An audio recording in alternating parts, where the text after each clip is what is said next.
Hey guys, tonight we follow the stuffy, sniffly, sneeze-filled journey of a medieval knight with the distinct misfortune of being born into an age of pollen, plagues, and absolutely no antihistamines. You're waking up in a drafty stone keep somewhere in the 13th century England. The fire in the hearth has long since died out, and outside the narrow slit of a window, birds chirp into the misty morning air. But instead of birdsong, what greets you is the unmistakable tickle of nasal doom. Your nose itches, your throat's a little sore. You sneeze once, then again, then a third time, loud enough to scare a stable boy across the courtyard. Your squire, a lanky lad with more enthusiasm than practical sense, stumbles in, arms full of linens and a bucket of water. "Morning, sir," he chirps. Another beautiful spring day. You want to scream. But you're a knight, a member of the chivalric order, a servant of your lord. You can't just call in sick. There's no HR department here, no sick days, and certainly no understanding about seasonal rhinitis. So, before you get comfortable, take a moment to like the video and subscribe, but only if you genuinely enjoy what I do here. And if you're watching this from your own drafty keep, let me know where you're tuning in from and what time it is there. Now, dim the lights, maybe turn on a fan for that soft background hum, and let's ease into tonight's journey together. You drag yourself out of bed, your woolen blanket clinging to your tunic with static and sweat. The air smells faintly of damp stone and hay, two things that never fail to make your sinuses rebel. You sniff, cough, and reach for the basin of water to splash your face. It's ice cold. Instant regret. Your helmet sits in the corner, glinting in the morning light like some smug, polished bucket of doom. Even looking at it makes your scalp itch. Metal, leather, and a head full of congestion. A beautiful recipe for suffering. You step outside into the courtyard, where spring has fully declared war on your senses. The trees are blooming, the grass is lush, bees buzz past your ears like tiny flying jesters. The air is thick with pollen, which you can practically see swirling in the sunlight. Nature is thriving, and you are not. Your fellow knights are already assembled for morning drills. Sir Aldrich, whose beard smells suspiciously like roasted onions, slaps you on the back with a cheer. "Up with the sun, eh? Looks like your eyes are already watering from all the glory." You nod politely while sneezing into your sleeve. "Just glory," you wheeze.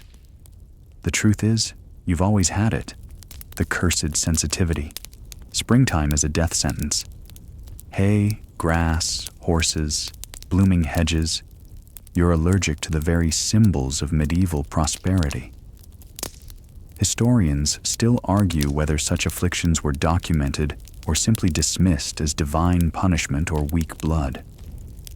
Whatever the case, you know your body well enough to predict that today will be another long, tissueless test of endurance. As you saddle your horse, who is shedding fur like it's a competitive sport, you feel the familiar tightness in your chest. You sneeze so hard that your visor nearly snaps shut. "Blessings upon you," says a passing monk. You nod in thanks, eyes watering from the double assault of sunlight and allergies. Your squire has prepared your breakfast. It's barley gruel with a side of something green and fibrous, probably turnip tops. You try to eat, but your nose runs so much you're practically seasoning the bowl. "Should I fetch the leech?" your squire asks, hopeful. Or perhaps the herb woman with the garlic poultice. You consider both, then sigh. "No," you croak. "Just more linen for my nose." The ancient stone of the keep does nothing to shield you from the changing seasons. And though you're a knight, a warrior meant to battle men, monsters, and metaphors, you are completely undone by nature's softest, fluffiest assault. Pollen. Quirky tidbit time. Some medieval folks believed sneezing was the soul trying to escape the body. So in a way, you've nearly died 6 times before breakfast. Congratulations. Of course, there's no sympathy for you among your peers. These are men who eat hardtack like it's dessert and consider bathing optional. They see your sniffles as a mild inconvenience. You, meanwhile, see every blooming daffodil as a dagger aimed at your dignity, but you're expected to suit up. There's talk of a visit from the local lord, which means public displays of discipline, strength, and sneezing into your gauntlet while trying to hold a formation. The trumpets sound from the outer wall. You wince, not from the noise, but because you just know they'll march you straight through the wildflower path behind the chapel again. No one else seems to notice. But to you, it's like walking into a cloud of powdered misery. And just like that, your day begins. Not with a heroic duel or grand crusade, but with itchy eyes, a sore throat, and the crushing reality that in this era, medical care ranges from burn it off to pray harder. Somewhere in the castle kitchen, someone is chopping onions. You wonder briefly what that must feel like to a person without allergies. You ride out with the rest of the nights, a sneeze barely muffled beneath your steel coif. Your nose has already started to leak again, and you can feel a tickle deep in your throat that threatens to evolve into a cough so violent it might unseat you from your saddle. But you soldier on, because that's what knights do. Ride into battle with full armor, righteous purpose, and apparently streaming sinuses. Your horse, bless him, seems completely unbothered by the world. He plods forward with rhythmic ease, tail swishing lazily, as if mocking you for your human fragility. You, however, are suffering. With each jolt of the trail, your helmet shifts slightly, pressing into your temple and pinching the bridge of your nose like a medieval nose clip. And of course, spring has chosen this precise week to put on its most extravagant show. Everywhere you look, fields are bursting with wildflowers, purple clusters, yellow sprays, clouds of white fluff wafting through the air like it's snowing summer. You inhale and immediately regret it. A sudden sneeze catches you off guard, and your visor slams shut with a clang. Sir Aldrich, riding beside you, chuckles. Trying to blindfold yourself now? You grunt. Just training for combat in darkness. He laughs louder. You do not. Training takes place in the upper meadow, which is, because the universe has a sense of humor, located beside a grazing pasture. The grass is knee-high and full of dandelions. Sheep meander nearby, shedding tufts of wool that float like cursed snowflakes. With every step, clouds of pollen rise around you like battle smoke. This is your war zone. The drill master bellows orders, his voice cutting through the haze. Shield wall formation. Maintain your lines. You try to focus, gripping your shield and spear, but your eyes are already watering. The sun catches your helmet just right, turning the world into a blurry hellscape of gold, green, and your own slowly dripping misery. Mainstream historical fact time. Knights were expected to train constantly, not just for war, but for tournaments, parades, and inspections. Strength and discipline were key, but nothing in the chivalric code mentions how to handle an allergic attack during shield drills. You raise your shield.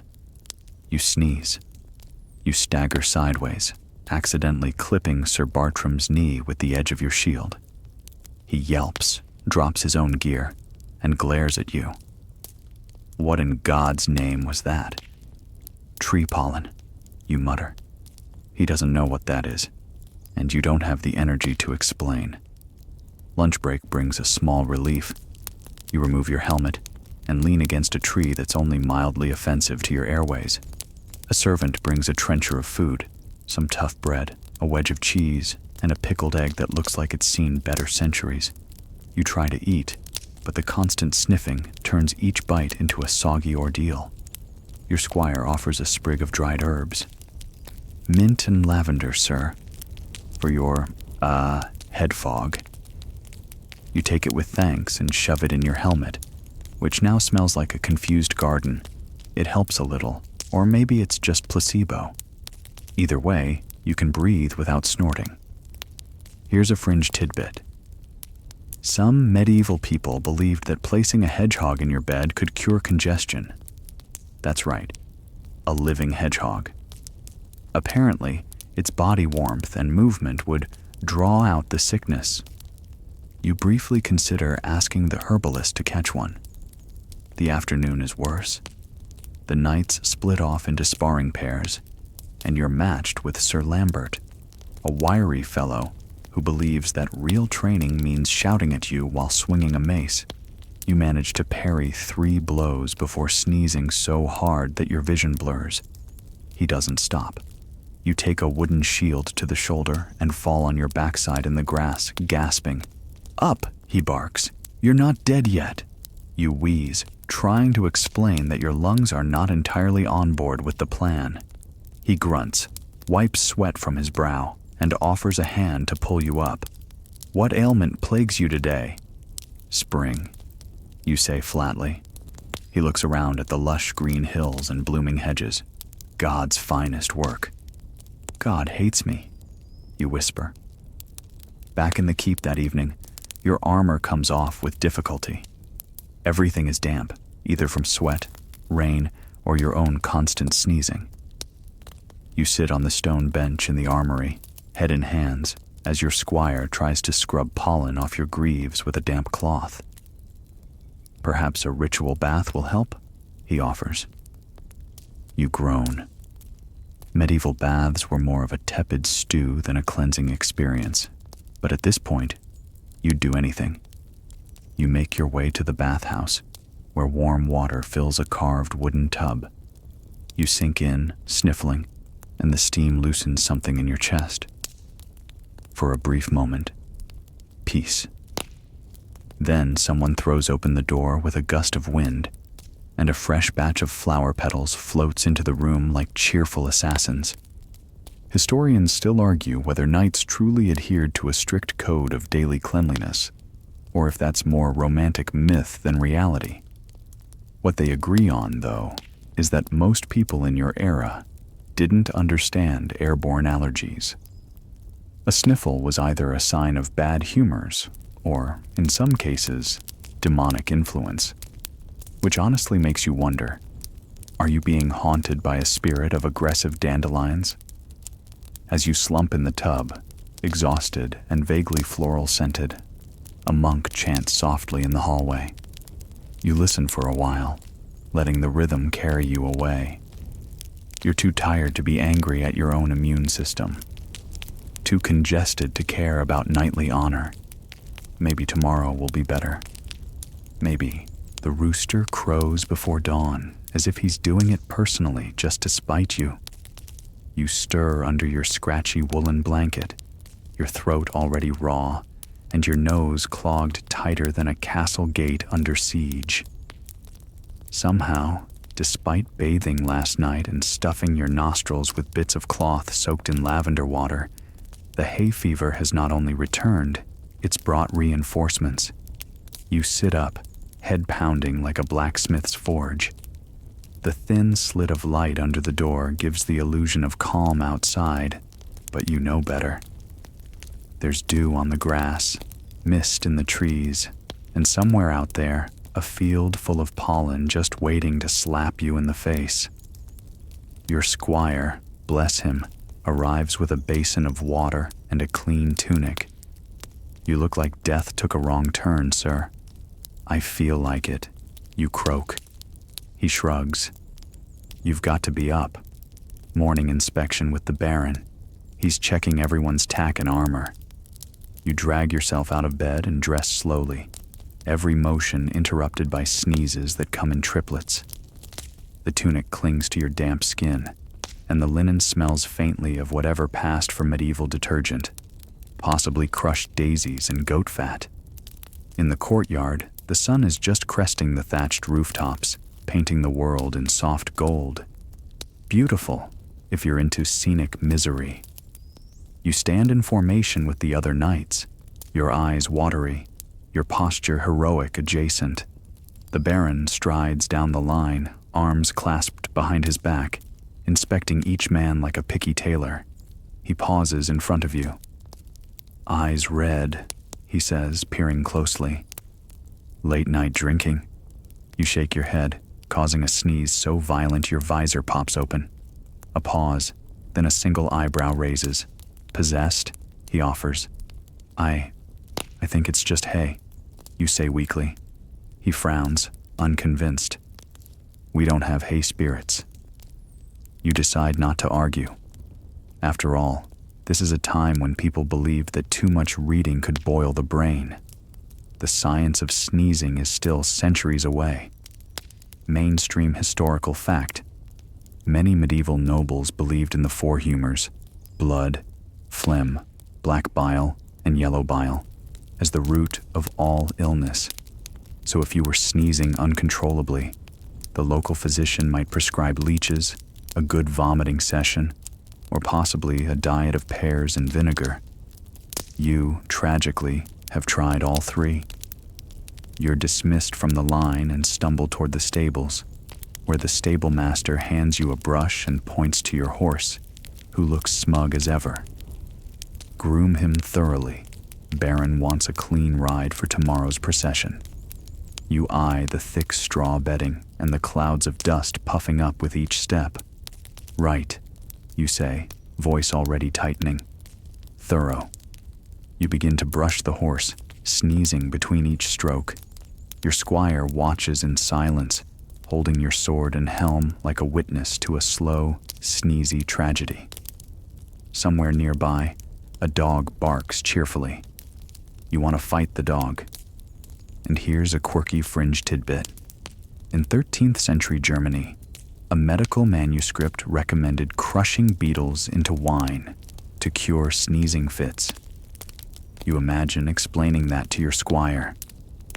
Bring me 6 beetles and a goblet. I've got a date with medieval science. He would probably just nod and head out with a butterfly net. By midday, you've managed to clean your horse, polish your armor, and accidentally sneeze so hard you scared off a hawk circling overhead. You head to the hall for lunch, where the Baron's wife is supervising the feast preparations. She gives you a sympathetic look. You've got the spring curse, she says softly. I had it as a child. Finally, someone understands. What cured it? Oh, I moved to the coast. Nothing blooms there. You consider asking for a transfer, maybe to a monastery on a cliffside where the most offensive thing in the air is salt. Instead, you're ushered to the table. Lunch is a thin pottage made from lentils, turnips, and something that tastes vaguely like disappointment. You blow your nose into a cloth that's rapidly becoming unusable. It makes a wet squelch sound that causes Sir Lambert to scoot a few inches away from you. Could you do that elsewhere? He grumbles. Like where? The 12th century has no tissues. He scowls, but says nothing more. That evening, a visiting friar offers to pray for your condition. You agree, mostly because the alternative is practicing lance work in the golden hour haze of pollen. He places a hand on your shoulder and begins a slow, solemn chant that seems to go on forever. It's oddly soothing, and for a moment, you stop sneezing. You close your eyes and picture a life where you're not constantly congested, where you can breathe through both nostrils, where flowers are things of beauty instead of bioweapons. Historians still argue whether religious healing practices were effective or mostly psychological. There are documented cases of miraculous recoveries, and just as many where the afflicted died anyway. You're content if the friar can buy you 10 minutes of nose peace. You spend the rest of the evening walking the ramparts, trying to get fresh air without, dying from it. The breeze helps.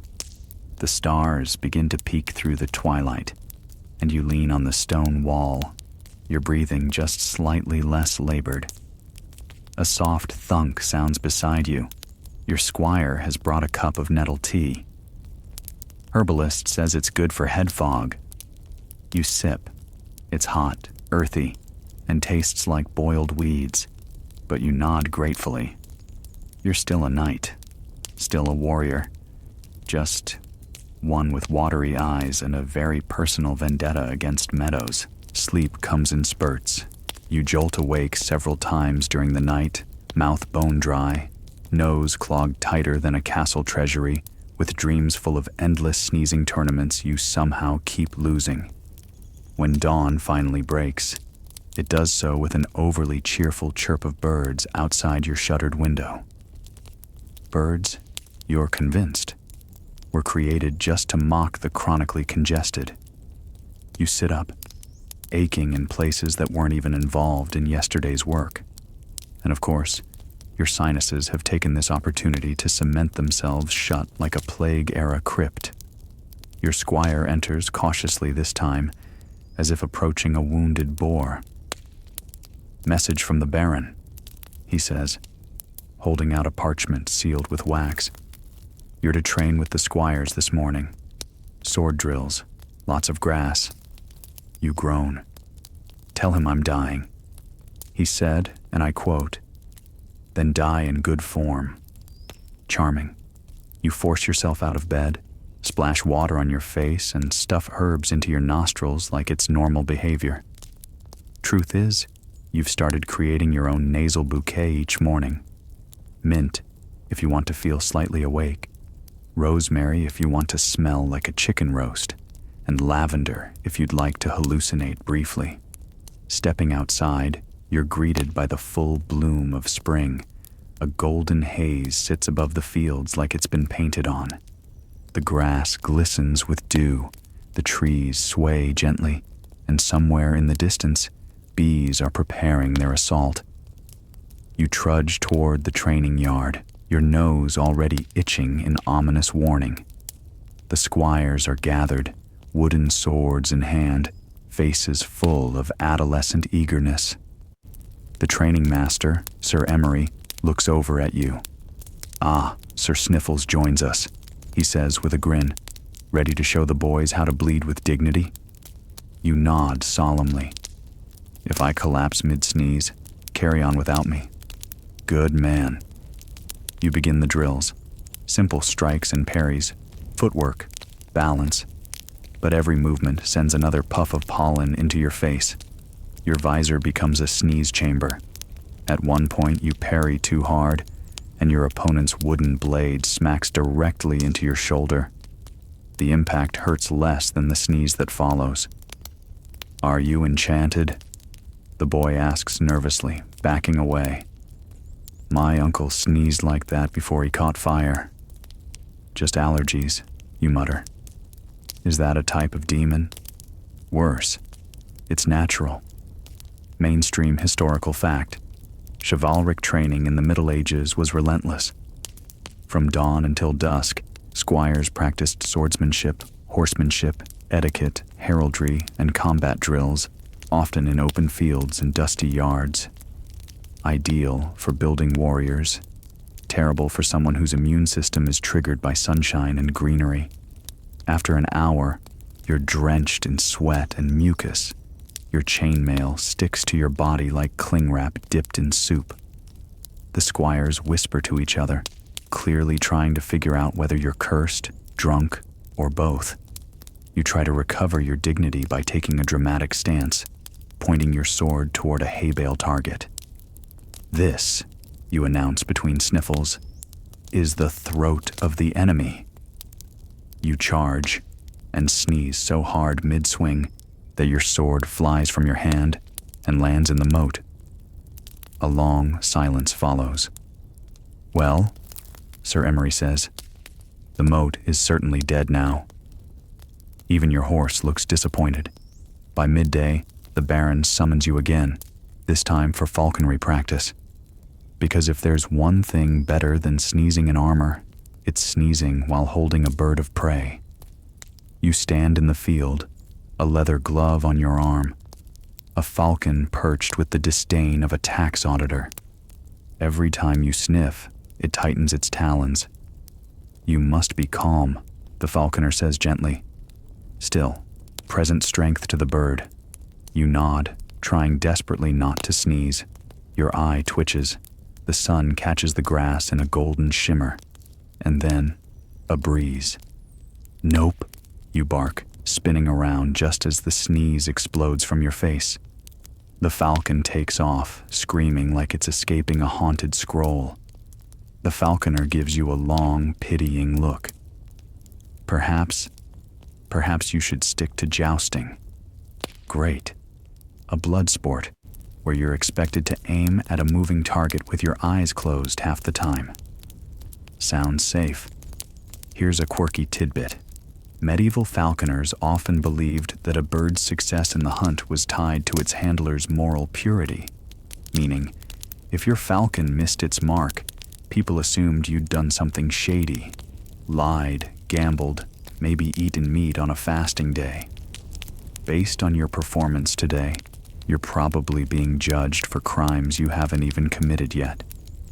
As evening falls, you head to the herbalist's hut for one last desperate remedy. The walls are hung with drying plants and mysterious bundles that resemble witches' wigs. She eyes you up and down. "Hay fever," she says without a trace of judgment. Am I that obvious? You've got the red face, the puffy eyes, the hunched-over despair. Classic case. She hands you a small pouch of dried nettle, some eyebright, and a mysterious blue salve that smells like licorice and fear. "Steep this," she says. "Rub that on your temples, and for the love of St. Hubert, don't eat the blue stuff." You nod solemnly. Do people usually eat the blue stuff? They only do it once. Historians still argue whether medieval herbalism was effective or mostly placebo. But when your options are limited to burning sage or bleeding yourself into a bucket, a mug of hot nettle tea doesn't sound so bad. That night, you sit by the fire with your squire, sipping your potion and listening to the crackle of logs. Your nose is still stuffy, your eyes still itchy, but the warmth is comforting. You think of the falcon, soaring over the fields, blissfully unaware of pollen. You envy it deeply. You stretch your sore arms and turn to your squire. "Remind me why I didn't become a monk. You're allergic to incense too." "Right, sleep brings no peace." You wake before dawn, nose crusted shut, a light coating of your own sneezes on your blanket. There's something about medieval wool that clings to bodily fluids, like a desperate scribe to his last quill. You roll over and try to find the 1 square inch of dry cloth, but it's hopeless. The birds are already up. The castle cook is rattling pots like he's auditioning for medieval percussion. And you're contemplating how one sneeze can actually cause your armor to creak in sympathy. Your squire brings in breakfast, a bowl of lukewarm barley porridge, and a cup of what might generously be called tea. You thank him with a groan and try a bite. It tastes like soggy optimism. Not bad, just not anything. The tea, allegedly infused with sage and elderflower, smells like wet socks, but at least it's warm. You sip it, nose twitching, and stare out the small window slits of your chamber. Outside, the fog is lifting off the meadows. A beautiful sight for anyone not locked in an epic battle with airborne plant reproduction. You sneeze again, violently, and a passing guard shouts up, "Blessings from St. Giles!" You shout back, "Send tissues!" Today's duty? Church attendance? Nothing like standing still in a chilly stone building full of incense and close whispers while wearing 30 pounds of steel and a sinus infection. You dress slowly, muttering as you lace your boots and buckle your belt, wondering which saint to curse for this eternal nasal punishment. At the chapel, you kneel, sniff, kneel again, sniff harder. The priest's sermon drones on about humility, sacrifice, and obedience. Coincidentally, all the traits required to endure allergic rhinitis in the Middle Ages. The incense hits you mid-hymn like a holy gut punch. Your sneeze echoes through the nave. One old woman flinches. A dog whimpers. A knight 3 rows up mutters, "It begins." You dab at your nose with a scrap of linen and try to look pious.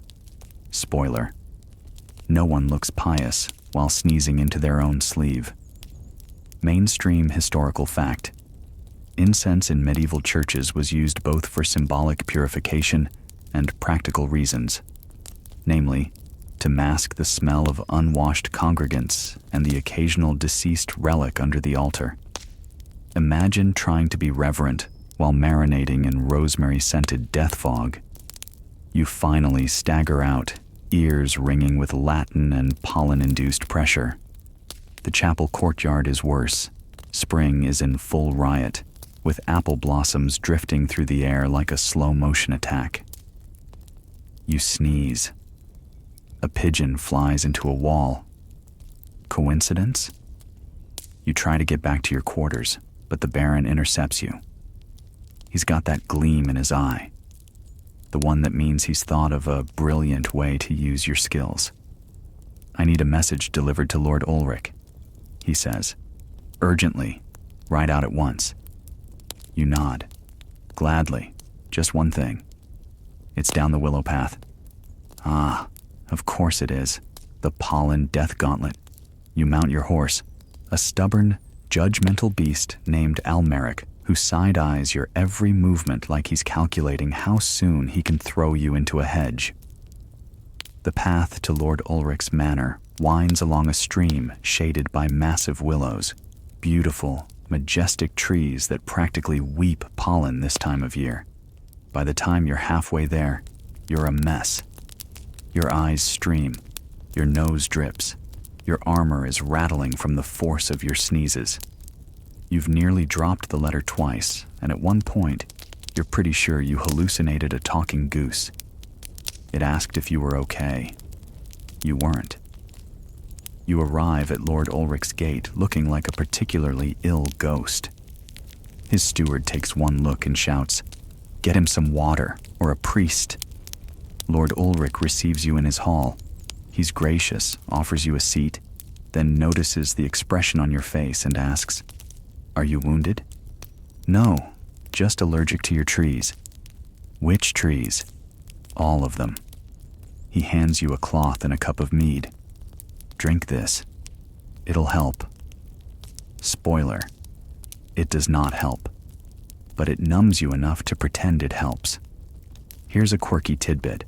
Some medieval physicians believed that allergies were caused by an imbalance of humors, too much phlegm, not enough bile, or perhaps an overly sensitive animal spirit.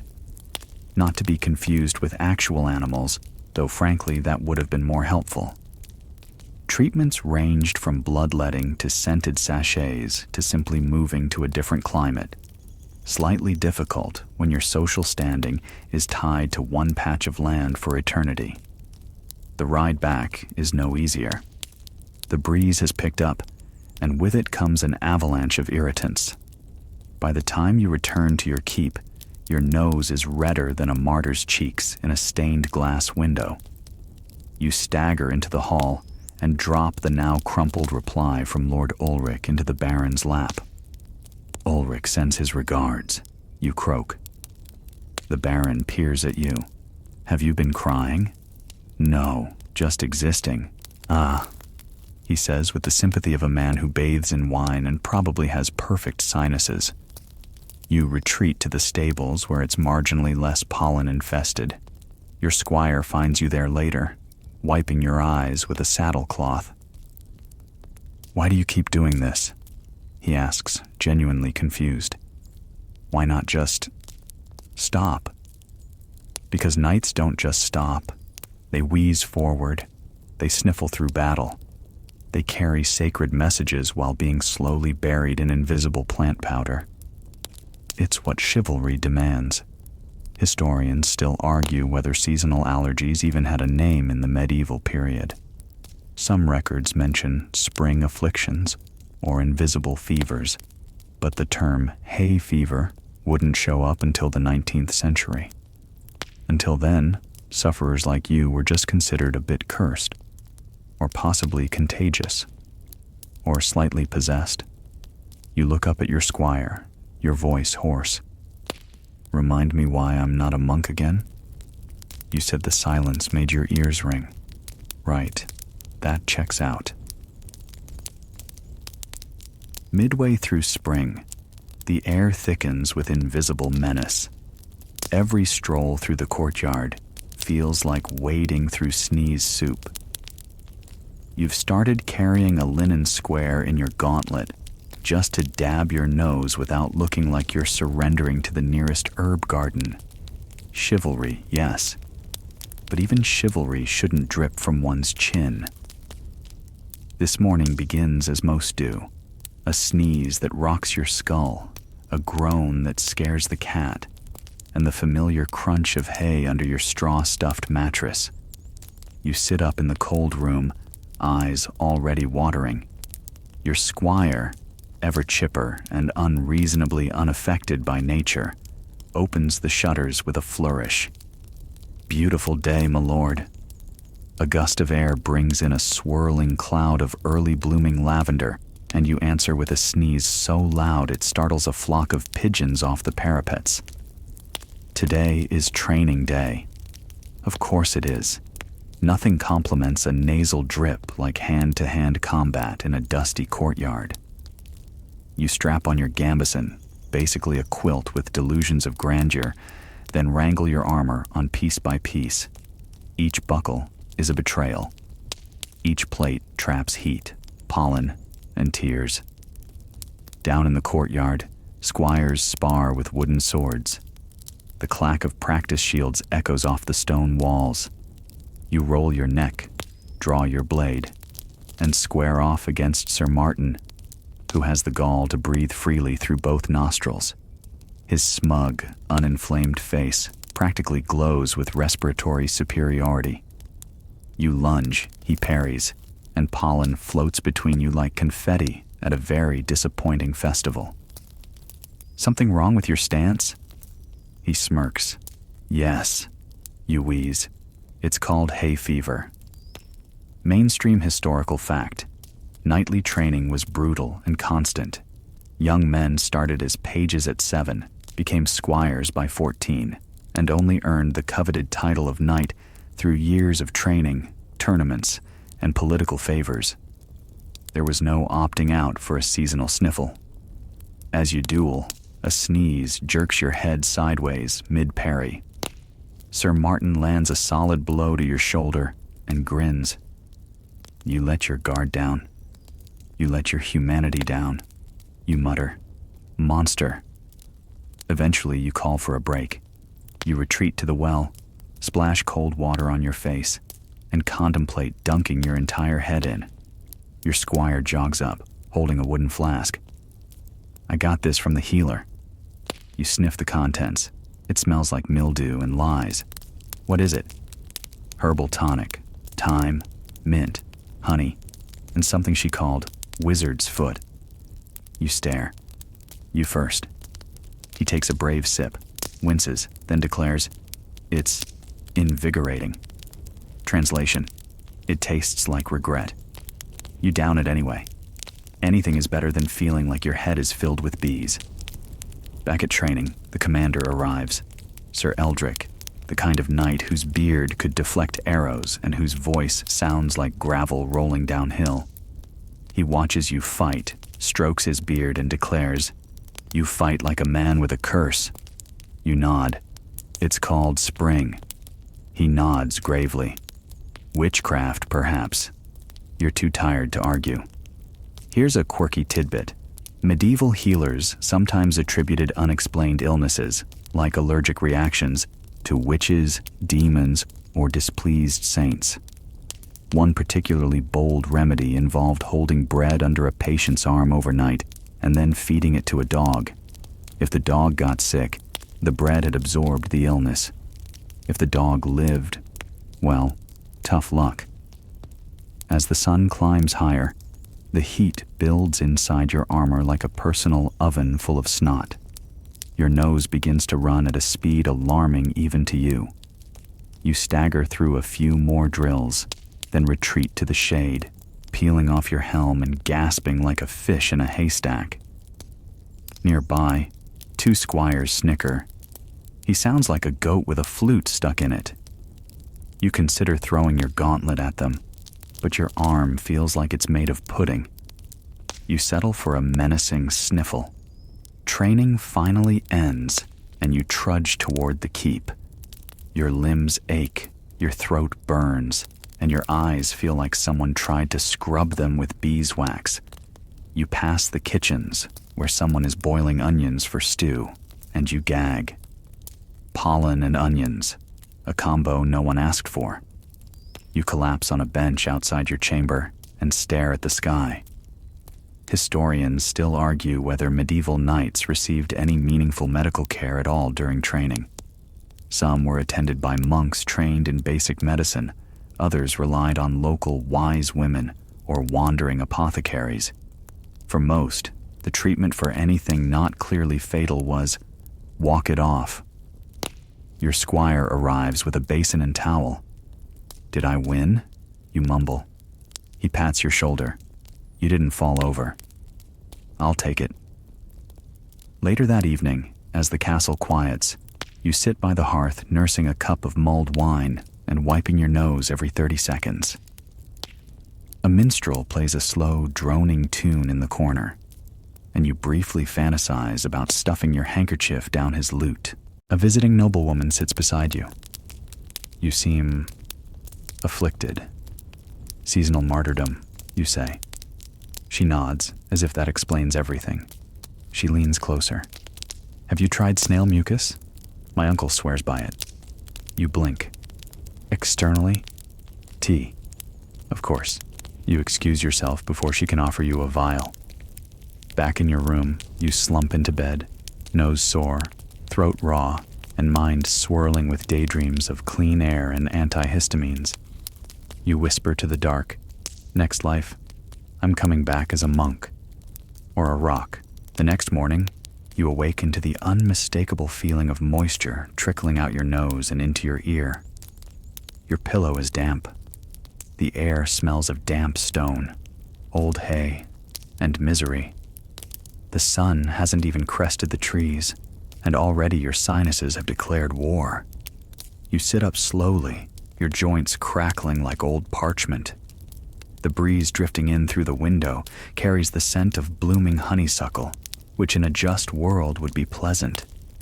In this one, it hits you like a sneeze-powered trebuchet. You double over, sneezing 5 times in a row.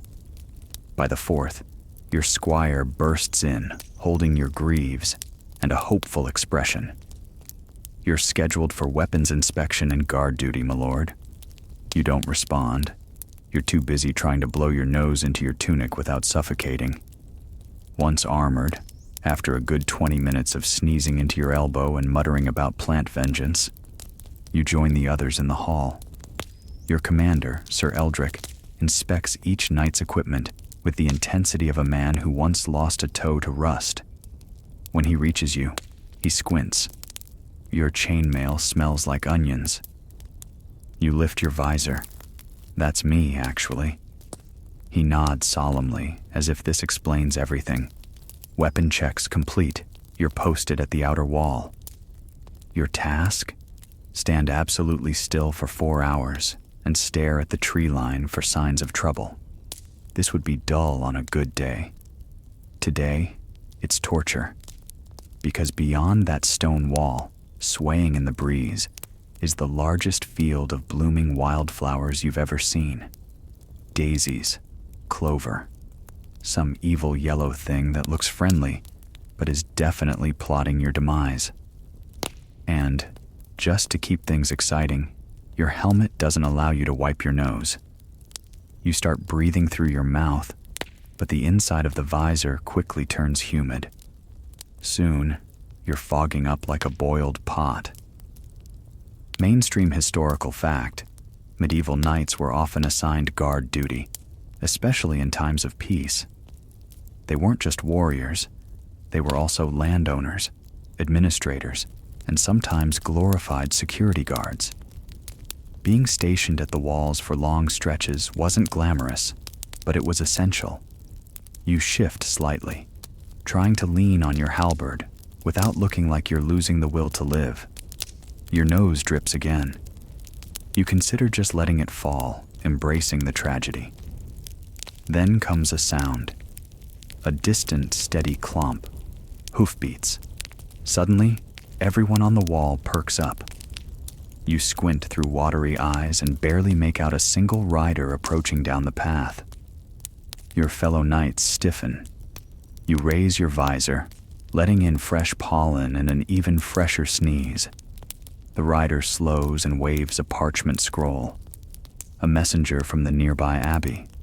No danger, no war, just a delivery of monastic cheese and prayer requests.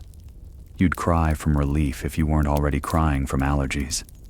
After the rider is gone and your replacement finally shows up, blessedly snot-free and smug about it, you stagger off the wall and head for the stables. Why? Because of course it's your turn to check on the horses. They're sneezing too, by the way. That's right. You're so allergic. Even the livestock sympathize.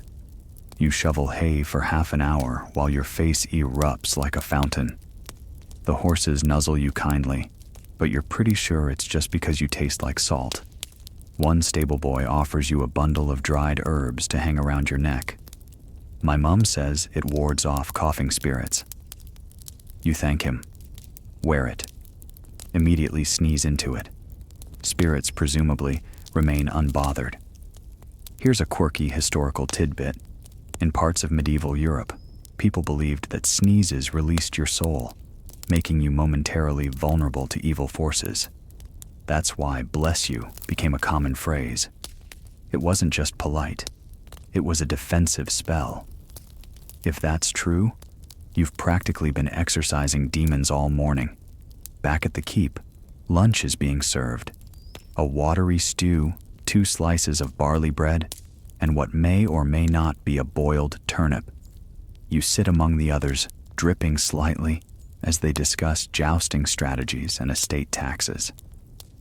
Have you ever considered retiring? One asks you mid-sniff. From what? You ask, dabbing your eyes. Life? He laughs. You don't. Historians still argue whether knights truly led lives of constant warfare, or if most of their days were more administrative, managing land, attending court, settling disputes, and occasionally training with itchy shoulders. You finish your stew, mostly by inhaling it accidentally, and excuse yourself. There's a small chapel in the west wing with quiet benches and only a few drafty windows.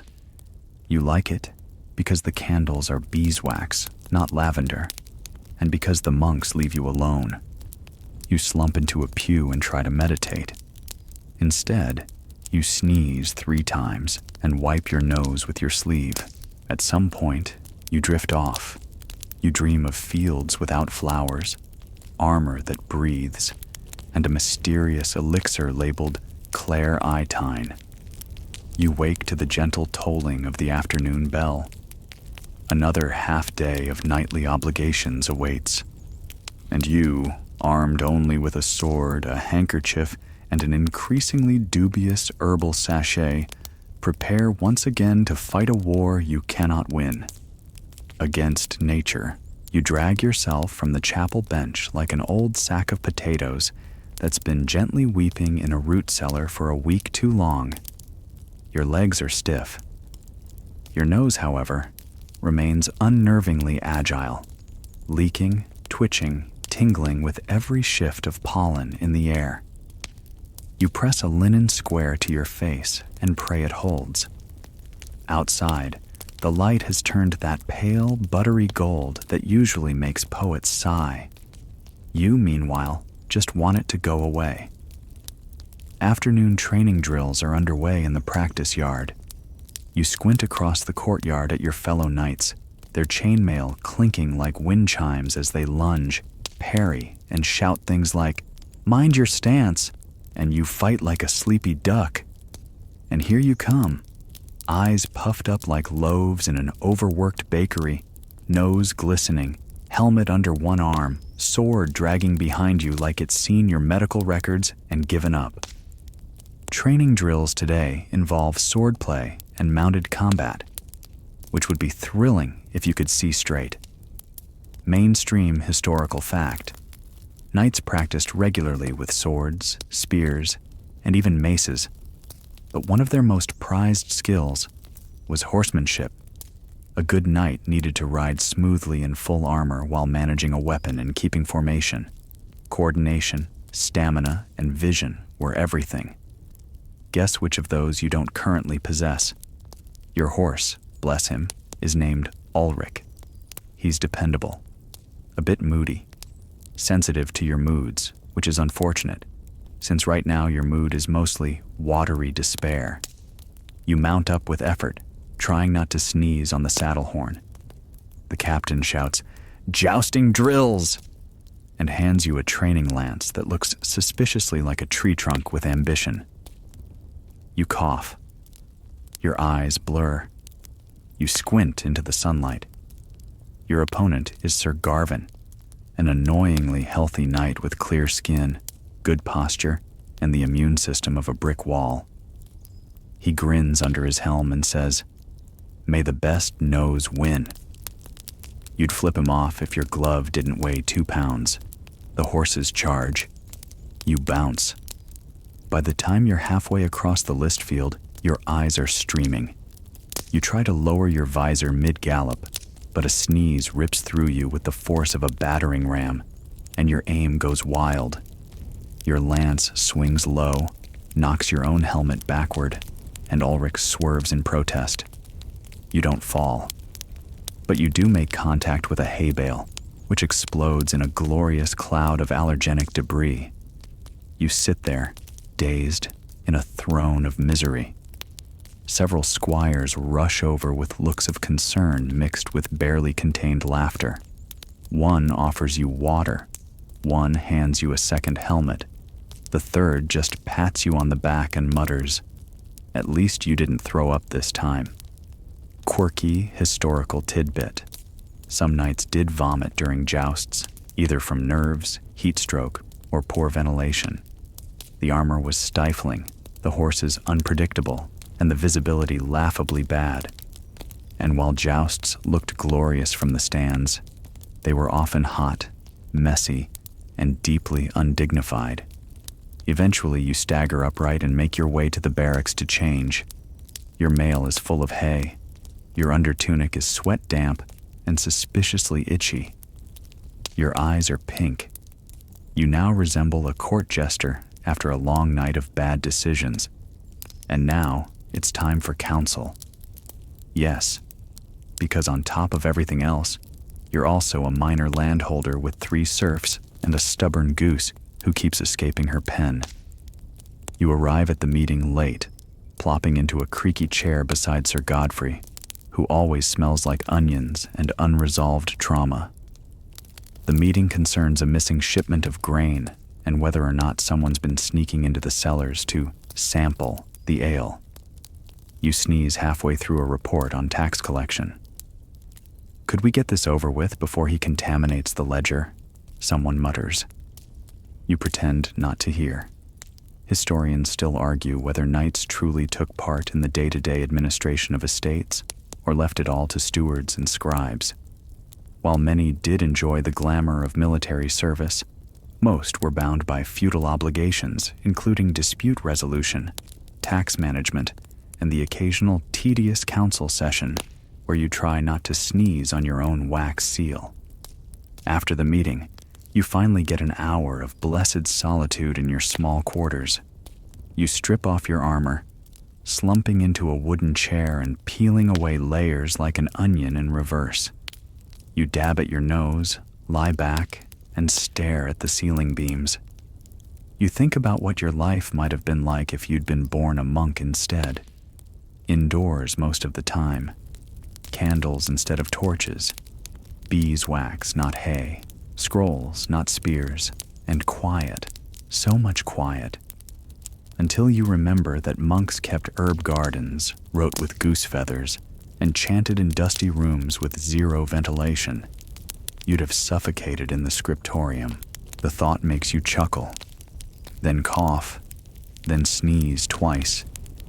The second one echoes like divine judgment. You stand, crack your back, and prepare for evening patrol. The sky outside has turned a pale lavender. The clouds stretched thin like brushed wool. It would be beautiful if you weren't already dreading the pollen count. But this is your lot. Knight, noble, seasonal martyr. You slide your sword into its sheath and brace yourself once more to do battle, not with bandits or raiders or enemy kingdoms, but with the plants. You step out into the cooling dusk where the wind has started to stir. It carries with it the faint scent of turned earth, horse dung, and, unfortunately, flowering hedgerows. Somewhere, an elder bush is throwing a party, and your immune system is very much not invited. Evening patrol, of course, isn't optional. You're expected to make rounds along the outer walls with your assigned squire, a teen named Tib, who's very earnest and very bad at pretending he doesn't notice your constant sniffling. He hands you a torch, which you wave away. Open flames near your face feel like a cruel joke when your sinuses are already smoldering. Your shift tonight includes perimeter checks and a stop by the Eastern Watchtower, where 2 guards have been reportedly playing dice on duty again. You trudge along the ramparts, breathing through your mouth to avoid whatever floral assault is currently wafting over the moat. Historical fact: castle patrols were a regular duty for knights and squires, especially in smaller or frontier strongholds. These checks were necessary to monitor for threats: bandits, rival lords, wandering livestock, or the occasional kitchen fire that got out of hand. While glamorous on paper, it mostly involved sore feet and awkward silences. You pass beneath a flowering archway and immediately regret it. A sneeze barrels out of you with all the grace of a catapult malfunction, and Tib flinches like he's about to be hit with shrapnel. "Bless you, sir," he squeaks. You grunt, wiping your face with the sleeve of your tunic because you lost your handkerchief somewhere near the pigeon coop earlier. You didn't bother going back for it. That pigeon had a look in its eye, like it knew. As you reach the tower, you find the guards precisely where you expected. Half drunk, mid-roll, arguing over whether someone cheated. You clear your throat. They jump. "Sir Knight," one blurts, knocking over a flask. "We were just observing the perimeter, with dice. For morale." You raise an eyebrow and point to the discarded wineskin. "And the wine?" "For tactical warmth." You sigh. "One more time and it's latrine duty for a week." They scramble to attention. You sneeze again.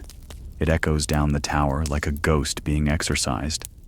One of the guards whispers, "Is he sick or cursed?"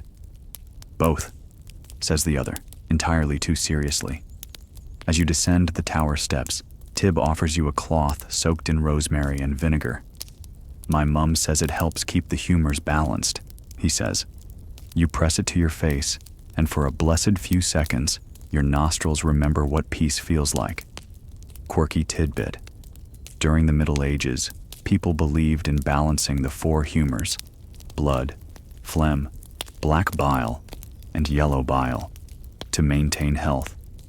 Smelling pungent herbs or soaking cloths in vinegar was thought to purify the air and restore inner balance. Did it work? Not really. Did it smell weird? Absolutely. Back on the ramparts, you lean on a parapet and look out at the fields. The sun has fully set now, leaving behind a purple-orange haze. Fireflies wink near the tree line. It would be serene if your face weren't actively trying to detach itself from your skull. You remember a story your old arms master once told about a knight in the South who wore a linen mask soaked in garlic water during hay season. Swore by it. Said it saved his nose, but cost him 3 squires, all of whom fainted. You've thought about trying something similar but garlic in close quarters? You'd be knighted and exiled in the same week. Historians still argue whether medieval people understood allergies as we do. While they lacked the modern term, records mention catarrh, excessive humors, and mysterious summer afflictions that caused weeping eyes and wheezing breath. Was it hay fever? Probably. Did anyone sympathize? Doubtful. Back inside, you drop your patrol gear off in the armory. The quartermaster eyes your runny face and says, "You ought to visit the hedge witch. She's got something for your sort." Your sort? You decide not to unpack that, but the idea does stick. You head around the back of the kitchens, past the stables and the dung heap, which, ironically, smells clearer than the courtyard at this point, and follow the worn path down to a small stone hut nestled against the wall. The witch's hut. You knock. A moment later, the door creaks open, revealing a woman wrapped in so many shawls she resembles a cabbage with opinions. She squints at you. Knight, the one with the nose. You nod. Come in. Don't drip on the herbs. Inside, the room is chaos. Bundles of dried plants hang from beams. Jars filled with floating things you choose not to identify line the shelves. A cat stares at you like it's trying to assess your net worth. The witch pokes at your face. "Seasonal egg," she mutters. "Bad this year." She brews something in a pot over a tiny fire. It smells like mustard and punishment. You'll drink this twice a day. Don't mix it with mead or cheese. You take the bottle, half grateful, half terrified. Will it work? She shrugs. Probably not, but it'll scare your symptoms into retreat. You pay her in a silver groat and a strip of your belt. For binding spells, she claims. You're not about to argue. Back in your chamber, you strip down, wrap yourself in a thin linen blanket, and stare at the bottle. It's glowing faintly. That seems wrong, but at this point, you'd gargle snake oil if it promised one sneeze-free hour. You raise it to your lips, grimace, and take a swig. It tastes like despair and wet moss. Perfect. And just as you're about to slip into a hazy doze, Tib knocks at the door. "Sir, there's a bard in the hall. He's singing about itchy nights." Of course he is. You sigh and blow your nose for what feels like the 1,000th time today. Because in this life, even your suffering gets turned into tavern songs. Lucky you, sleep never comes easily when your head feels like a chamber pot stuffed with bees. The herbal concoction from the hedge witch has done something. You're no longer sneezing every other breath, but now your nose is clogged in a way that makes breathing feel like pushing treacle through a straw. So you lie awake, eyes half open in the dark, listening to the drip of water from the ceiling corner and the distant rattle of mice in the grain bins below. Somewhere in the corridor, a guard hums an off-key lullaby. Tib, who's dozed off in the corner on a pile of rushes, occasionally kicks the wall in his sleep and mutters something about feral turnips. You envy his peace.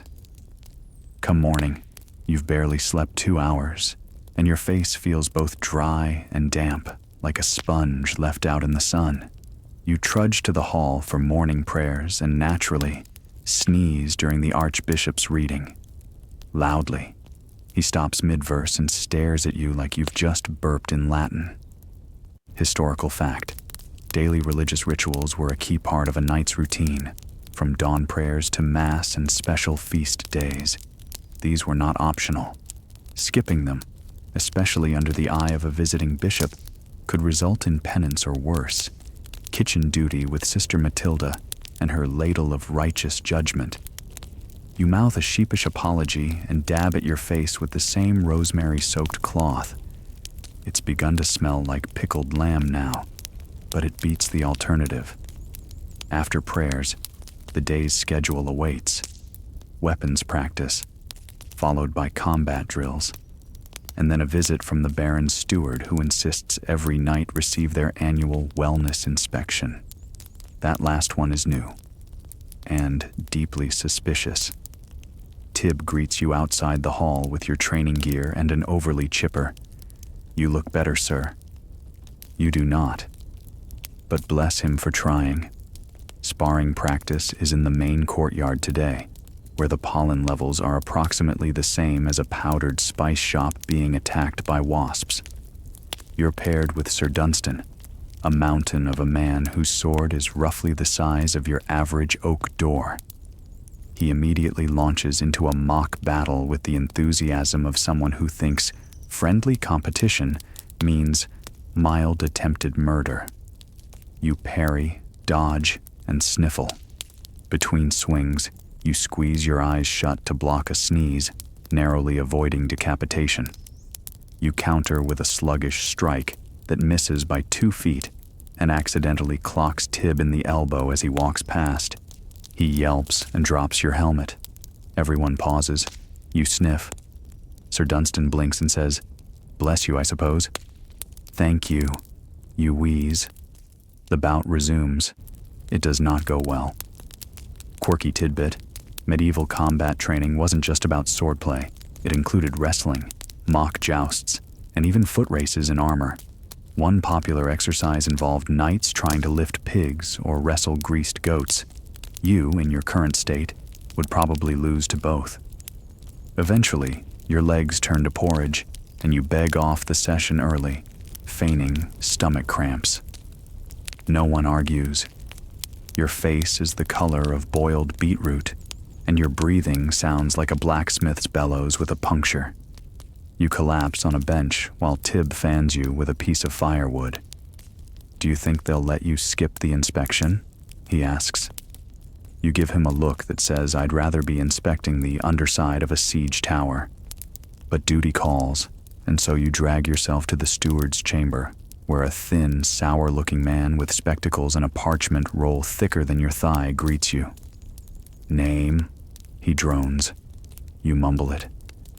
"Afflictions?" You point to your face. He squints. "Hay fever again? You lot are becoming very fashionable." He makes a note. "Remedies attempted?" You list: vinegar cloth, hedge witch potion, rosemary poultice, standing upside down, that was Tib's idea, and one deeply unfortunate experiment involving mustard seeds and a nose flute. He raises an eyebrow. "Interesting. Have you tried simply not breathing through your nose?" You stare at him. Constantly. Historians still argue whether such inspections actually took place outside monastic orders, but records suggest noble households did perform periodic reviews of their knights' physical condition, often in preparation for campaigns or tournaments. Illness wasn't usually disqualifying, unless it interfered with combat, or sneezing on the nobility. The steward hands you a cloth with some scribbled instructions. Try dandelion root boiled with onion skins and a splash of goat milk. Failing that, wear a scarf. You leave with a fresh headache. Back in your chamber, Tib has laid out your lunch: barley porridge, stale bread, and a dried apple. You stare at it the way a condemned man might stare at his final meal. Every bite feels like chewing sand. Your sinuses ache, your throat burns, and your dreams of knighthood glory have narrowed into a single desperate wish: to go one day without sneezing into your helmet. You collapse onto your bed, face first, and groan into the straw-filled mattress. Some hay pokes your cheek, and you wonder, bitterly, if this too is aggravating your allergies, the irony is not lost on you. Outside, children play in the courtyard, shrieking with glee as they toss flower petals into the air. You watch from your narrow window, longing to feel joy instead of mucus. Tib pops his head in. "Sir?" The bard's written a new verse. Something about the wheezy warrior. Would you like to hear it? You toss a pillow at the door. It hits the wall with a soft thump. After the bard's unsolicited poetry debut, yes, it rhymed valor with pollen-splattered squalor. You resign yourself to staying indoors for the rest of the day. The air outside is a swirling haze of blooming meadows and leafy death, and your nostrils feel like they've been wax-sealed by an apothecary with a dark sense of humor. Tib arrives with a bowl of something steaming and ominously beige. "Stewed leeks with horseradish," he announces, setting it down like it's a prize-winning feast. "The cook said it'll clear your sinuses or kill you. Either way, you'll stop sneezing." You eye the bowl. Has she tried it herself? She said she doesn't suffer from such noble afflictions. He mimics the cook's voice with a little nose tilt and a curtsy. You're too tired to laugh, but your lips twitch in appreciation. As you spoon the dubious concoction into your mouth, steam rises up and slaps you with an aroma that feels like being punched by a root vegetable. Your eyes water, your throat burns, and for a blessed moment, just one, you actually feel clear. You can breathe through your nose. It's glorious. Naturally, this lasts about 3 minutes. Historical fact: horseradish was indeed used in medieval times as a medicinal root, valued for its ability to stimulate digestion, relieve pain, and yes, act as a sinus-clearing agent.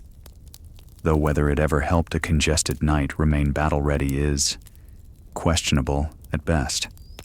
Tib watches as your brief window of relief slams shut.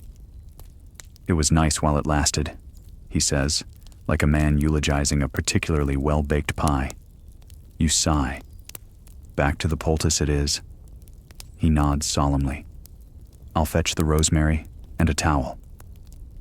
The day continues in its usual clunky rhythm. You manage to skip archery practice with the excuse that aiming is difficult when your eyes are flooding. Instead, you're assigned to help scribe the new quartermaster inventory, a thrilling scroll of salted fish, arrowheads, and something called emergency turnips. As you dip your quill and begin copying down 3 dozen salted cod, mildly suspicious, you sneeze, violently, and splatter the ink all over the parchment. The scribe raises an eyebrow. "We'll count that as a decorative flourish." "Call it a watermark," you mutter, dabbing at your face with what's rapidly become a stiff square of plant-scented despair. Later that afternoon, word spreads that the Baron himself will be inspecting the garrison. You groan. The last time he visited, you tripped over a practice dummy and landed headfirst in the weapons rack. This time, your odds of not embarrassing yourself are slim.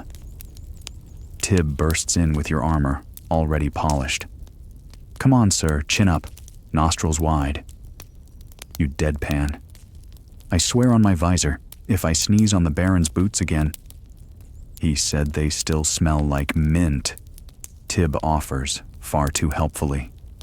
You suit up, sneezing once into your gauntlet, and march stiffly into formation. You stand shoulder to shoulder with your fellow knights, all gleaming and serious, while your nose threatens mutiny.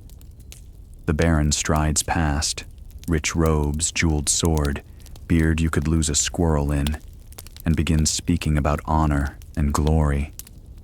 You focus all your strength on not twitching, or blinking, or breathing, and then a tickle. No. You clamp your lips, suck in a breath through your teeth, and hold it. Your eyes water. A single tear rolls down your cheek. The knight beside you side-eyes you like you've just witnessed a divine vision. The Baron is still talking. You are very much not listening. You are conducting a medieval version of a nuclear containment procedure in your own face. Then it passes. Victory. Quirky tidbit.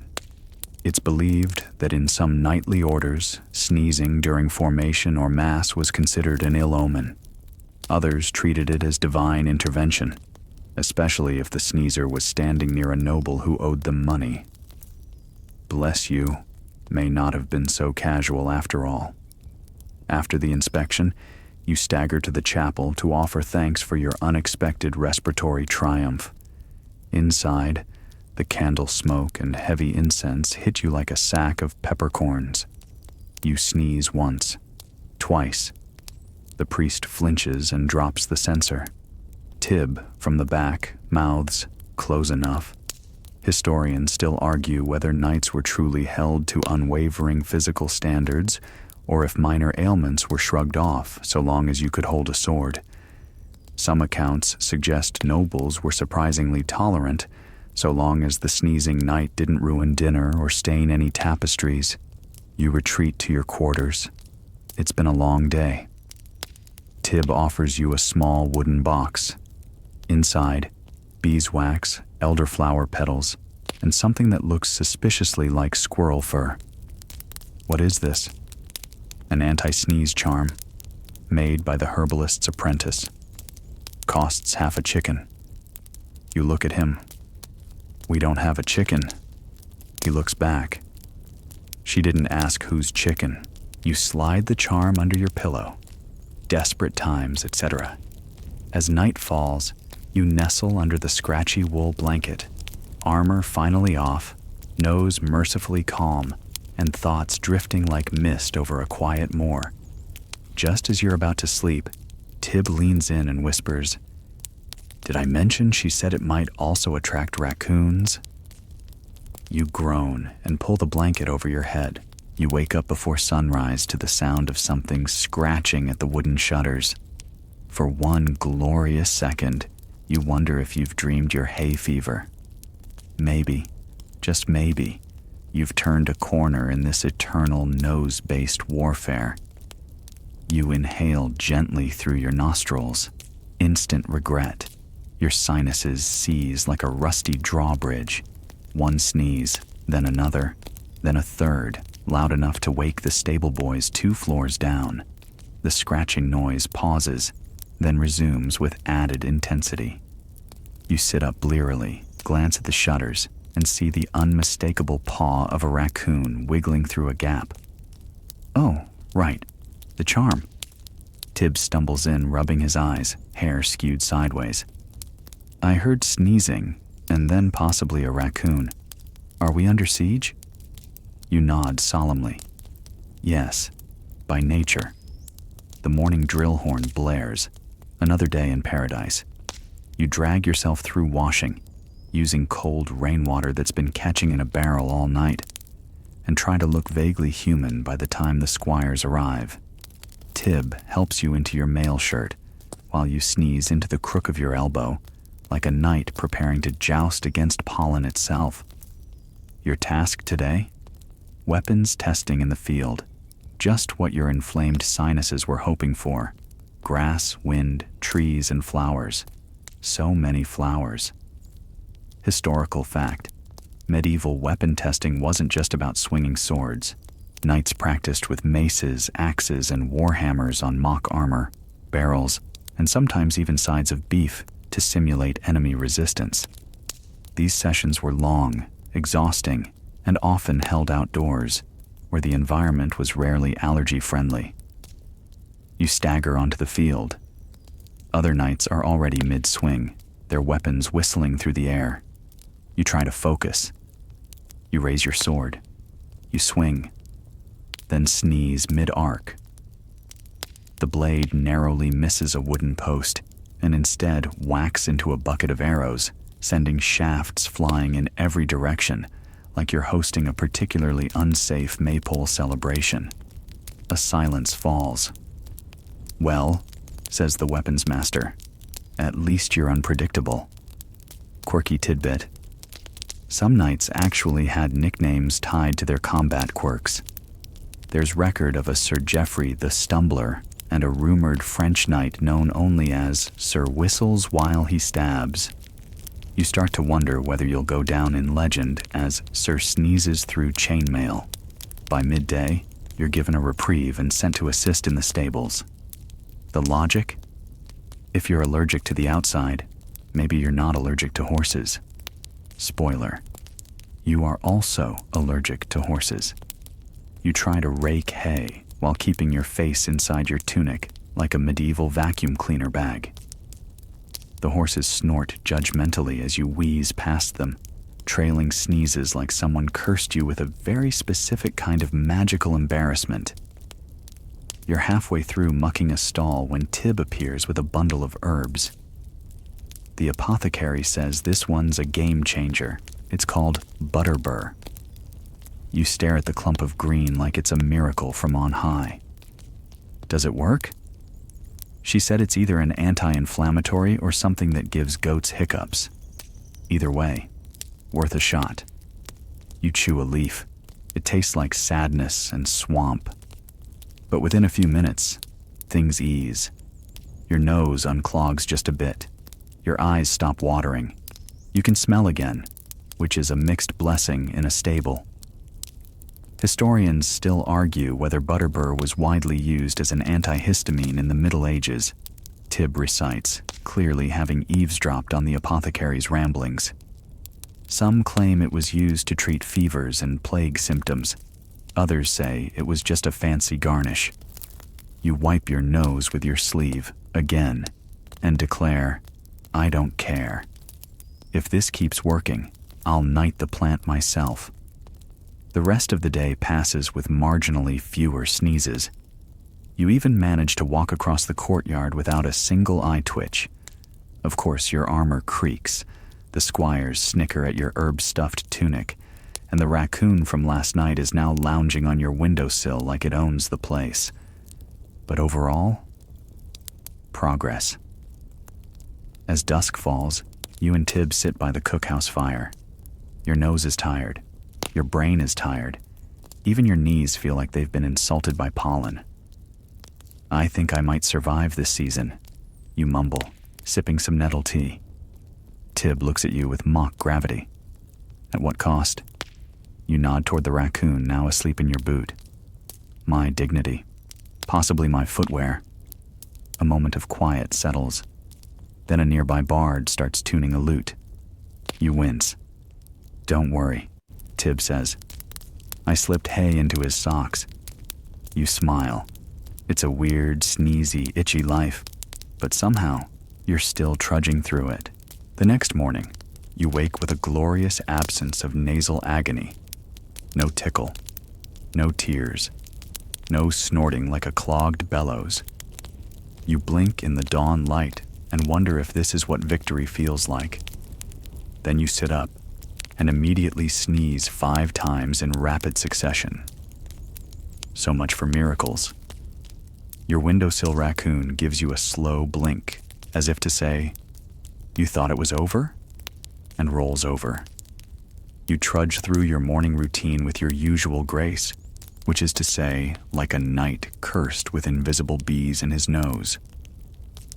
But despite the congestion and the now permanent smear of herbs in your sleeves, you have work to do. Today is the quarterly nightly inspection, and no amount of nasal drama can get you out of it. Historical fact: medieval knights were subject to regular inspections by their lords or military superiors to ensure their equipment, horses, and even personal hygiene met certain standards. It wasn't just about shiny armor. It was about readiness, reputation, and sometimes downright vanity. Your squire Tib is already oiling your armor, humming tunelessly and entirely too cheerfully for someone who doesn't have a war going on inside his sinuses. "I polished the greaves twice," he says. "They're shiny enough to reflect shame." "Perfect," you croak, voice still gravelly from the morning mucus. You make it to the inspection yard just in time. Knights stand in neat rows, arms behind backs, armor gleaming.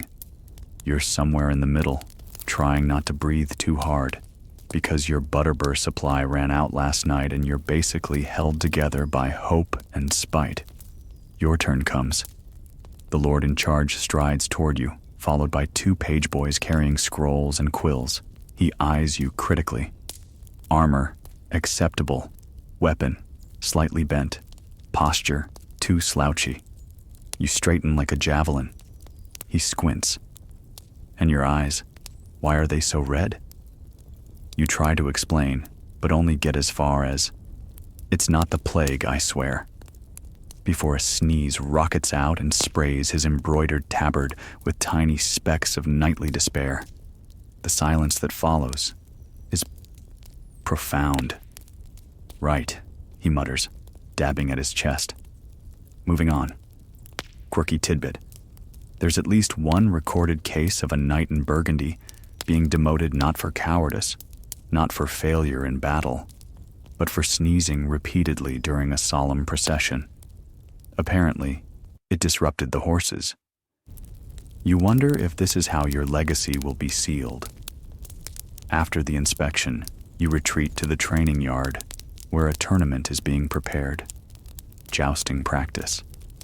Of course, because nothing says good idea like hurling yourself at another armored man on horseback while your nose does its best to rebel against the very concept of breathing.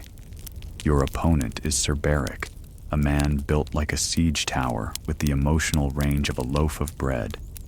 He mounts his horse with a flourish. You follow, awkwardly, sniffling the whole way. The tilt is set. Trumpets blare. The crowd, mostly squires with leftover meat pies, cheers. And then you're off. You charge. Wind tears at your eyes. Flowers dot the field edges like tiny fluffy landmines. Your visor fogs. Your allergies surge.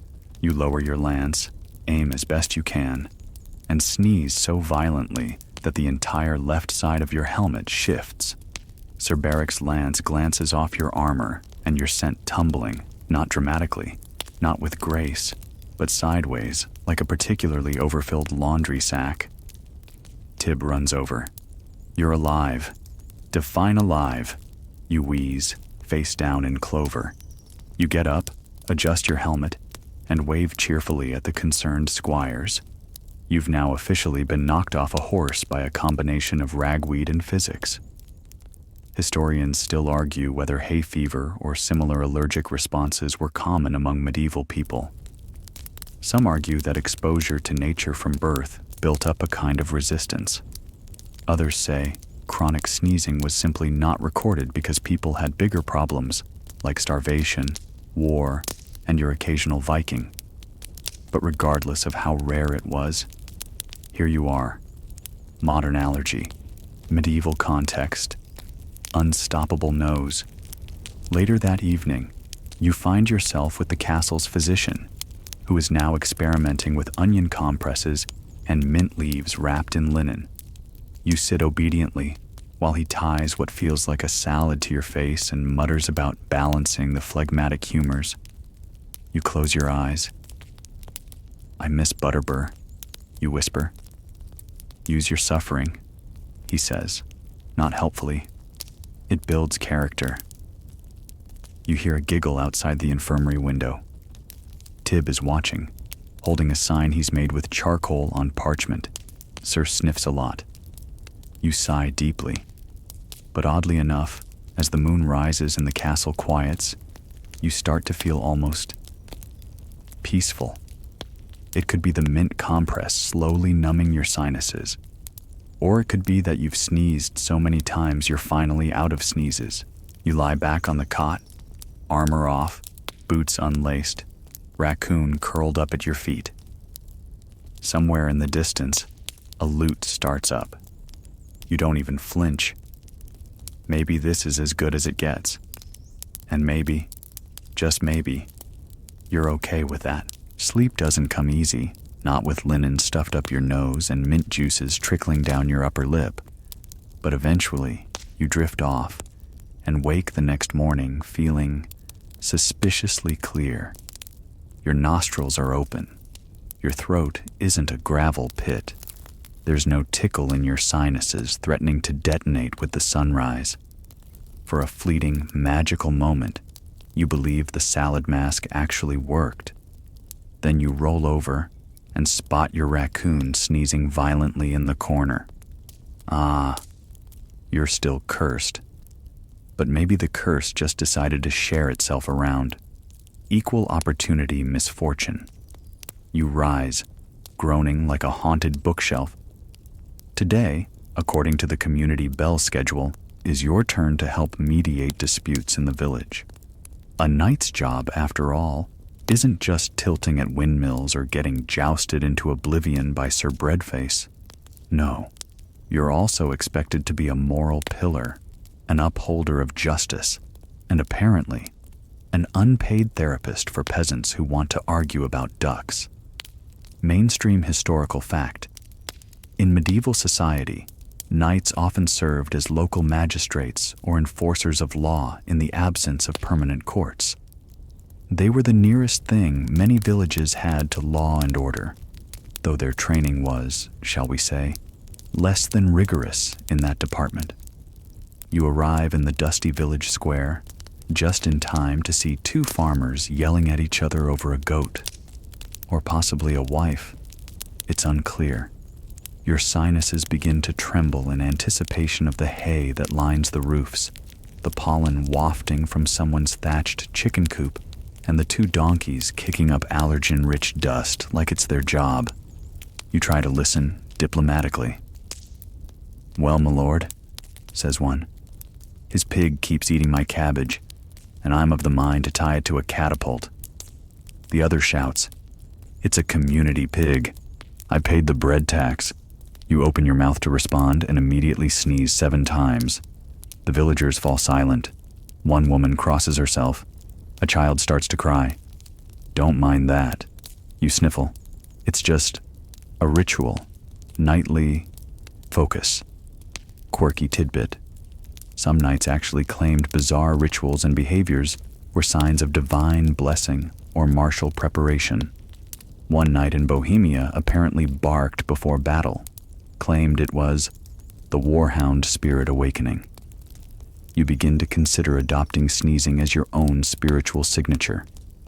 You settle the dispute by suggesting a shared cabbage plot, which neither party likes, but they accept because you sneeze with enough force to knock over a small wooden crate. Tib follows you around with a flask of nettle tea and a pouch of crushed thyme. "You're very convincing when your face turns that shade of mauve," he says encouragingly. The rest of the day continues in this pattern. You sneeze on a chicken thief, who promptly confesses. You sneeze during a prayer blessing and are asked to leave. You sneeze at a tapestry hanging in the castle chapel, and it unravels a little. You're developing a bit of a reputation. The local monk, Brother Dullius, approaches you after Vespers with a kindly look. "I have heard of this," he says solemnly. "The cursed breath of Saint Valerian. It afflicts only the noble-hearted." You try to explain that it's just seasonal pollen and poor genetics, but he's already drawing a sacred spiral on your forehead using what appears to be barley flour. Honestly, you've had worse. Historians still argue whether medieval people had a solid grasp of airborne allergies, or if they simply folded every unexplained sneeze into a category of miasma, curses, or divine judgment.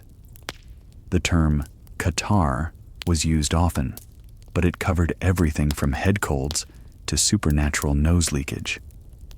Back in your chamber, you reflect on how little your life resembles the heroic ballads you were raised on. No glorious charges, no dragon slaying, just you, some medicinal onions, a reputation as a nasal oracle, and your increasingly cynical raccoon roommate. Still, you've managed to earn a little respect, if only because villagers now believe your sneezes indicate divine will. That night, Someone even leaves a basket of eggs at your door with a note.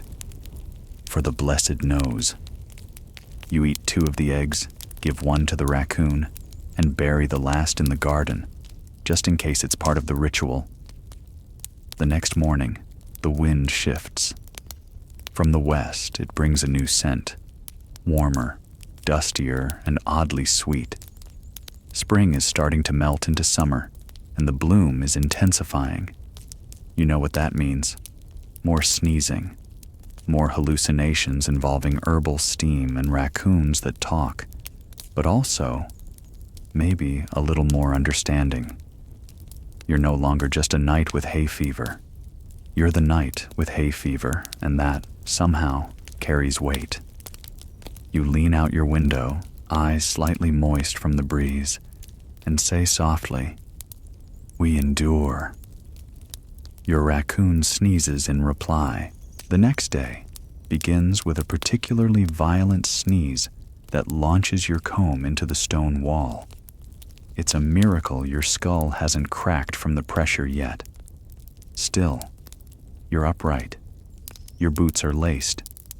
You have your sword at your side and a satchel full of questionable herbs that smell like pickled feet. That counts as prepared. Outside, the fields ripple with sunlight, but also with swirling clouds of pollen. It looks peaceful, until you remember that every blade of grass out there is conspiring against your respiratory system. But this morning, you're summoned not to a village squabble or a herbalist's den, but to the castle proper. Apparently, you've been requested by the Lord himself.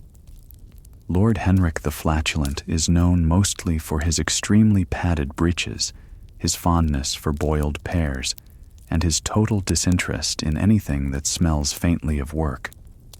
So why he's asking for you, the knight who nearly sneezed into the holy water last week, is unclear. You trudge to the solar where he awaits, sunning himself like an overweight lizard. "Ah yes, Sir Sniffleton," he says, clearly amused by his own brilliance. "I have a task most noble, a diplomatic mission." You try to bow politely. You sneeze instead, twice. You are to accompany a merchant envoy to the northern outposts, something about trade routes, oat rights, and ensuring nobody gets stabbed over dried figs. Riveting stuff. Mainstream historical fact. Knights often performed duties unrelated to combat, guarding merchant caravans, overseeing land transfers, and yes, mediating between rival economic interests. It was rarely glamorous and often involved weeks of travel on dangerous roads.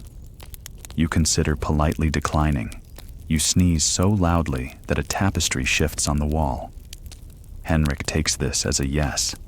So here you are, 2 days later, riding out with a band of smug-faced merchants and a cart full of goat cheese. The road is lined with wildflowers. The goat in the cart will not stop staring at you. The allergies are relentless. You stuff lavender up one nostril and dried horseradish in the other, hoping the chaos of smells will somehow cancel out. It doesn't. You look like someone tried to pickle a nobleman. Quirky tidbit. Medieval travelers sometimes carried pomanders, small perforated balls filled with spices or herbs believed to protect against bad air. Some were ornate enough to be status symbols. Yours, unfortunately, is a sock filled with rosemary tied to your belt. By day 3 of the journey, the merchants have developed a game, guessing what you're allergic to next. Birch, wheat, the sheer concept of joy. You sneeze on a map and ruin a trade agreement. You sneeze in a river and spook a swan. You sneeze so violently near a toll bridge that the guards just wave you through in terror. Still, something strange begins to happen. People respect you, not because you're terrifying or brilliant, or even especially useful, but because you endure. You sneeze through rainstorms, through negotiations, through the unbearable stench of goat breath. You keep your sword arm steady, even when your face is twitching like a marionette in a wind tunnel. Historians still argue whether resilience or status made certain nights more respected than others. But either way, sneezing through hardship seems to earn you a kind of gritty admiration. By the time you return, you're a local legend. They don't call you Sir Lancelot or Sir Gawain. You're Sir Achu. You sneeze in the chapel and they whisper a blessing. You sneeze at a dinner and it's seen as divine commentary. You sneeze during a duel and your opponent yields immediately. You've become a walking miracle, a noble with the power to conjure a breeze with your face. It's not the destiny you imagined, but it's the one that's stuck, like pollen to your tonsils. And at long last, summer fades into autumn. The air cools, the leaves dry out. You can breathe again without it triggering an involuntary exorcism. You walk through the village square, quiet now, peaceful, and feel something you haven't in months. Relief, but also, strangely, nostalgia. Because in a world where knights are judged by their victories and their scars, you've built a legacy on something entirely different. Survival, tenacity, and an immune system in full rebellion. You return to your chamber. The raccoon is asleep on your pillow, drooling slightly. Tib has left you a new concoction, some sort of dandelion root and snail blend. You sip it and wrinkle your nose. Not from the taste, just muscle memory. Outside, a breeze stirs the fields, and for once, you don't sneeze. You smile. And now, let's let it all fade. The torchlight softens as the wind hushes through the thatched rooftops. You've done enough sneezing for a dozen lifetimes. Tonight, there are no disputes to settle, no noblemen to impress, no herbs to sniff and suffer through. Just the slow exhale of peace, of a battle fought not with swords, but with patience, wit, and one seriously rebellious nose. In the distance, the chapel bell tolls, a slow, gentle rhythm, almost a lullaby. You stretch beneath your rough wool blanket, the kind that still smells faintly of sheep. The raccoon settles beside you, his tiny paw draped across your wrist. Outside, the crickets start their nightly chorus, joined now and then by a creaky weather vane swaying in rhythm. You close your eyes, not out of exhaustion, but comfort. The kind of comfort that comes when the worst is over, when the air is finally still, when the world no longer feels like it's actively trying to make your sinuses explode. Breathe in, just once, clearly. No sneezing, just rest. Let the images drift away now, of villagers bowing in thanks, of merchants hiding behind wheels of cheese, of strange herbal pastes and snotty prophecies. Let the calm come over you like falling leaves. No glory, no fanfare, just a tired, triumphant night, wrapped in wool, dreaming of a tomorrow that smells just like nothing, exactly the way you like it.